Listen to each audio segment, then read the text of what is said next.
hermanos, estamos disponiéndonos a escuchar nuevamente la voz de Dios a través de su palabra.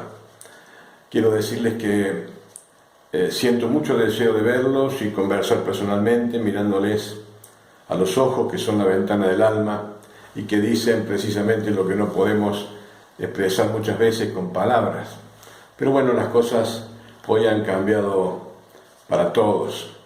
Y también para los amigos que nos han ubicado a través de la web y necesitan un refugio en el Señor, les quiero decir que realmente han dado al blanco. No precisamente porque nos hayan sintonizado a nosotros, sino porque predicamos a Cristo y Él es verdaderamente el blanco, el centro de ese refugio al cual nuestras almas anhelan tener. De manera que si estos amigos o amigas consideran que podemos seguir conversando, con todo gusto yo los convoco a que muy pronto, cuando pase toda esta pesadilla, podamos reunirnos en nuestro salón que está allí en Avenida Recta Martinoli 7877, justamente enfrente de Martinoli Mall. En nuestro jardín tenemos un cartel donde están los horarios de las reuniones en donde solemos reunirnos. Bien, el tema que les traigo para meditar en esta tarde es la unidad. Para ello quisiera que los que tienen sus Biblias a mano puedan leer conmigo, y a los que no la tienen, seguirme en la lectura que está en el Evangelio según San Juan, capítulo 17, verso 17. En adelante, dice: santificaos en tu verdad, tu palabra es verdad. Como tú me enviaste al mundo, así yo los he enviado al mundo. Y por ellos yo me santifico a mí mismo, para que también ellos sean santificados en la verdad. Mas no ruego solamente por esto, sino también por los que han de venir y han de creer en mí por la palabra de ellos. Y aquí viene el versículo central del cual quisiera hacer foco en esta hora. Para que todos sean uno, como tú, oh Padre, en mí y yo en ti, que también ellos sean uno en nosotros, para que el mundo crea que tú me enviaste. Y en el versículo 23 dice: yo en ellos y tú en mí, para que seamos perfectos en unidad. Vuelvo a repetir el versículo central: para que todos sean uno, como tú, oh Padre, en mí y yo en ti, que también ellos sean uno en nosotros, para que el mundo crea que tú me enviaste. Y voy a tomar la primera parte de este versículo que dice: todos sean uno, porque quiero dividirla al tema de la unidad en dos para que sea más comprensible. En primer lugar, la unidad del pueblo cristiano, la unidad de los creyentes entre nosotros, esa unidad a la que hemos sido llamados a guardar y preservar. Y en segundo lugar, la unidad a la que hace referencia el versículo es la unidad de este pueblo, de nosotros, de vos y yo, hermano querido, con Dios en Cristo. Bien, entonces nos aprestamos a ver la primera parte de este tema de la unidad, para que todos sean uno. Es innegable que la unidad del pueblo de Dios, que la tenemos como conceptuada nosotros, es agradable a Dios, además de ser una directiva, una exhortación del mismo Señor, y que nos ha dejado plasmado en su palabra. Esa unidad nos caracteriza a los creyentes porque se manifiesta en hechos concretos, en hechos prácticos, en acciones en movimiento. Por ejemplo, cuando decimos que sobrellevamos las cargas de unos a otros, consolándonos, llorando con los que lloran, bueno, lo que estamos haciendo es preservar esa unidad, fortalecer esa unidad en acción, en práctica, en movimiento. También sabemos que el Señor nos pide que debemos soportarnos unos a otros. Y conocemos que todos tenemos diferentes genéticas, diferentes huellas digitales, Por lo tanto, somos también distintos en caracteres y en formas, de manera que el Señor, conociendo esas diferencias, nos manda a soportarnos. Esa acción de soportarse los hermanos unos a otros, dejar pasar o pasar por alto algunas cosas que son intrascendentes, esa actitud forma parte de preservar esta unidad a la que hemos sido llamados a guardar, exhortándonos cuando hay inclusive desvíos en nuestro andar. Eso también forma parte de esta unidad a la que hacemos referencia. Esta unidad es visiblemente práctica, una acción permanente en busca de preservar y fortalecer nuestra relación espiritual entre nosotros, entre los creyentes. No podemos de ninguna manera hacer alarde de que somos artífices de esa unidad. De ninguna manera, porque esta unidad fue consolidada y fue ganada por el Espíritu Santo, pero sí se nos hace formar parte en el guardar esa unidad mientras estemos en este mundo, porque estamos en imperfección y tenemos que luchar contra muchas cosas que se van generando a partir de nuestras formas y de nuestro carácter. Ahora, guardar esa unidad es beneficioso grandemente para la congregación. Se vive un clima propicio, se respira un aire agradable, un aire apacible y saludable, guardando esta unidad. Fíjense que inclusive tiene un efecto, si se quiere, de ganar almas para el Señor, porque otros ven en esa unidad algo cautivante y quieren conocer cuáles son las razones por las cuales nosotros tenemos ese comportamiento, y se llegan a nosotros, y en ese llegarse obtienen el mensaje de salvación para sus vidas. Ahora, claro, ocupándonos de guardar esto, se irán produciendo en nosotros algunos resultados que son sorprendentes, como la humildad, el compromiso, la entrega, la sujeción. Ahora, ¿por qué precisamente se producen estas consecuencias favorables en aquellos que buscamos preservar esta unidad, haciendo referencia a lo que el Señor nos pide? Precisamente porque para guardarla, hermano querido, hay que desprenderse de cosas que son naturales, del viejo hombre, de nuestra vieja naturaleza. Por ejemplo, el yo. Muchos sabemos cuán proclives somos a dejar impreso nuestro sello en todo aquello que hacemos, para que nuestra vanagloria sea conformada. Bueno, esto es muy difícil, pero debemos despojarnos, porque lo que hacemos, lo hacemos para el Señor. Comenzamos a percibir que el valor de mi hermano es mayor que el mío. Es difícil, pero buscando el bien del prójimo, buscando la felicidad del otro, buscando que realmente conquiste el corazón de mi hermano, mi actitud, estaré llegando a ese punto que sí, Señor, yo conozco que es difícil, pero tú puedes, y tú puedes hacer de este corazón duro algo blando que sea manejado por ti. Precisamente la unidad no es estar juntos, es mucho más que eso. La unidad es saber que pertenecemos a un cuerpo, que somos miembros del cuerpo, que nos dolemos cuando otro miembro del cuerpo se duele y nos alegramos cuando él está alegre.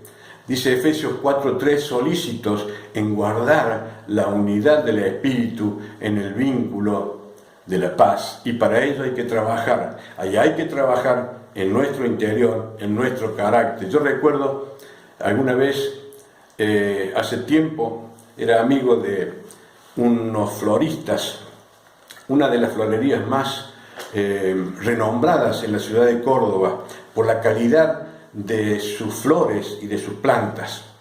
Eran japoneses y ellos me enseñaron muchas cosas.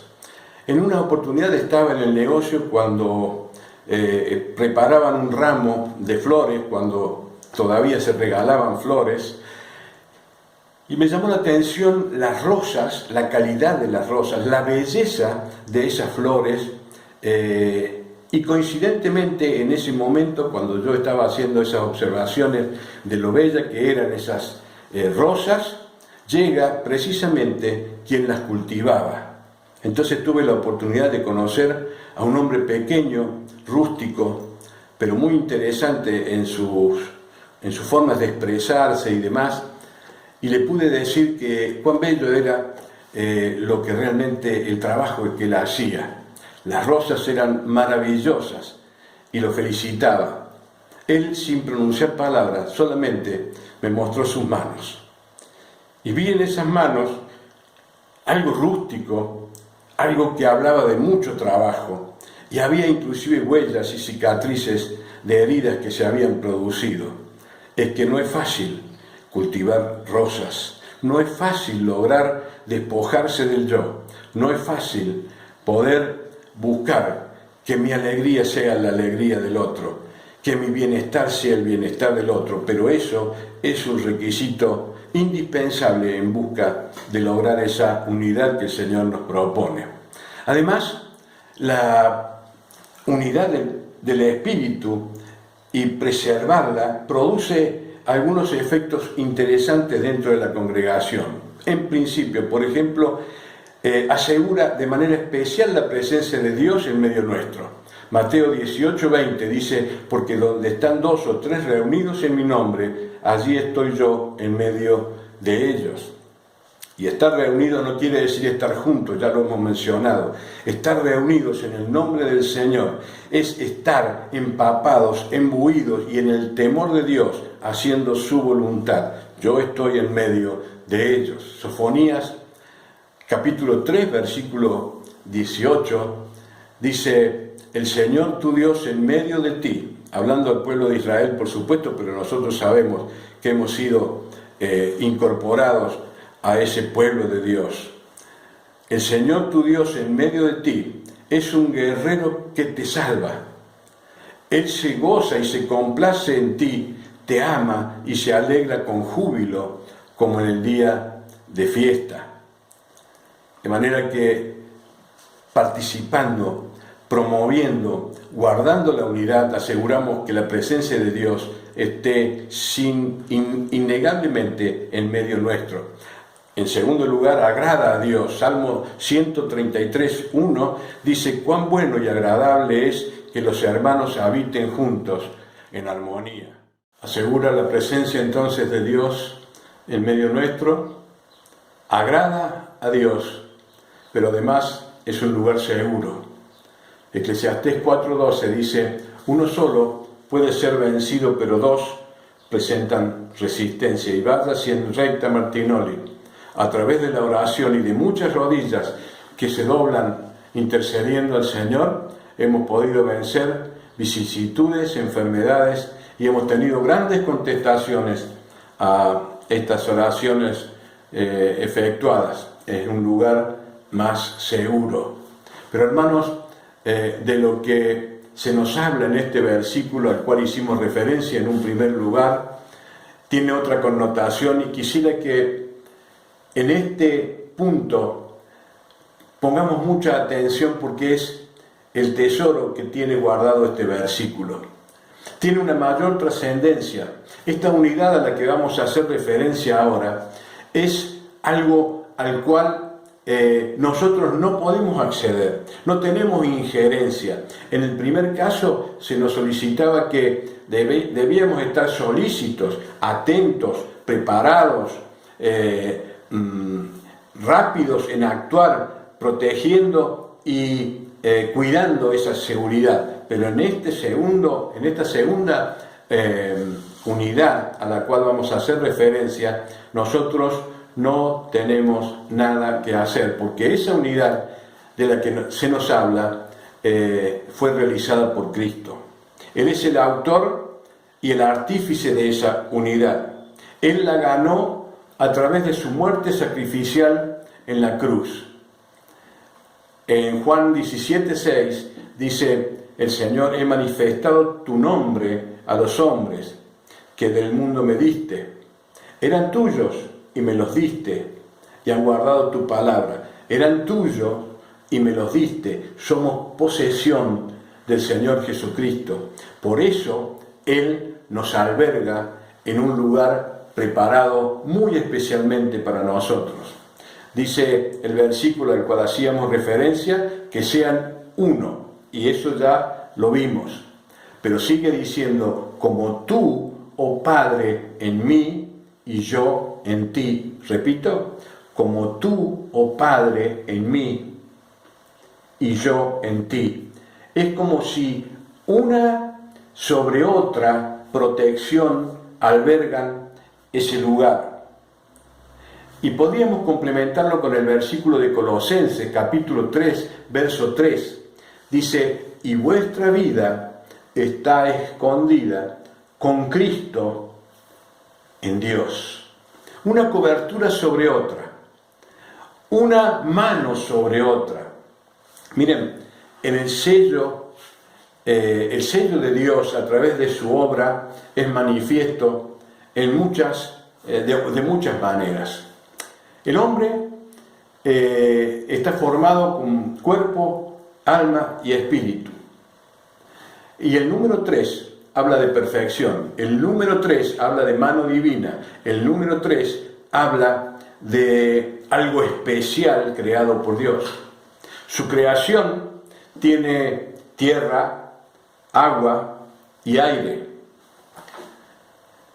La unidad de vida que Dios creó, el elemento más pequeño que tiene vida en la creación de Dios, que es la célula, está compuesta por 3 elementos. El núcleo, el citoplasma, que lo cubre al núcleo, y una membrana protectora que a su vez lo protege a todo. Es como la misma persona de Dios, Padre, Hijo y Espíritu Santo. ¿Ustedes creen que es coincidencia? No. Ese regazo es el lugar más privilegiado que puede anhelar un ser humano. Es estar en el hueco de las manos de Dios. Vuestra vida está escondida con Cristo en Dios. Es como si Cristo nos hubiese hecho un nido en su mano, nos hubiese posicionado allí y otras manos lo hubiesen cubierto. Isaías 40:12 dice, con ese hueco de sus manos midió los océanos y con su palmo los cielos. En el Salmo 91 encontramos que es el abrigo del Altísimo, la sombra del Omnipotente, el castillo mío, donde sus alas me harán estar seguro. Es la roca sobre la cual construimos nuestra casa y no será conmovida. En esa ubicación los hijos de Dios estamos. En esa ubicación hay poder, hay restauración, hay victoria y hay plenitud.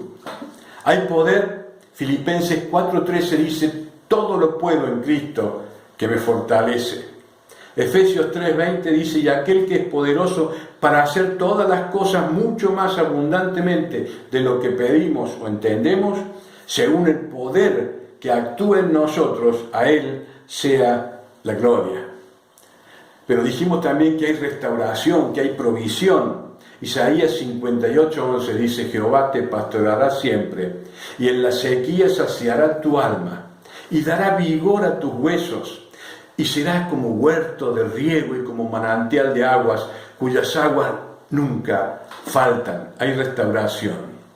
También dijimos que había victoria. Proverbios 21:31 dice, el caballo se alista para la batalla, mas Jehová es el que da la victoria. Segunda Crónicas 20:15 dice, así dice el Señor, no tengan miedo, ni se acobarden cuando venga ese gran ejército, porque la batalla no es de ustedes, sino mía.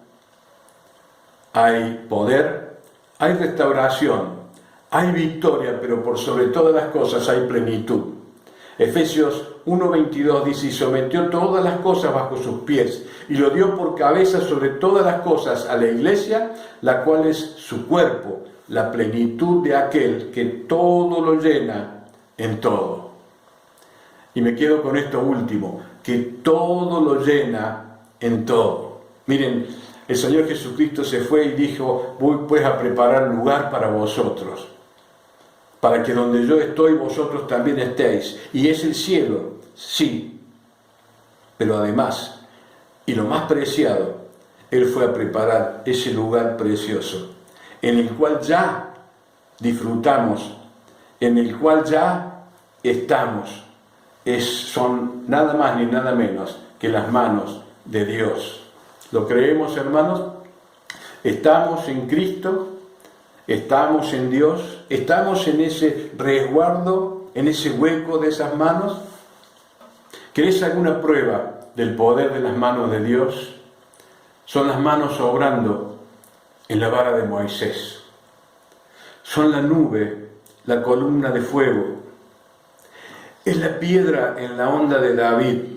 Es el ángel en el horno de David, de Daniel. El soplo apacible en la cueva de Elías.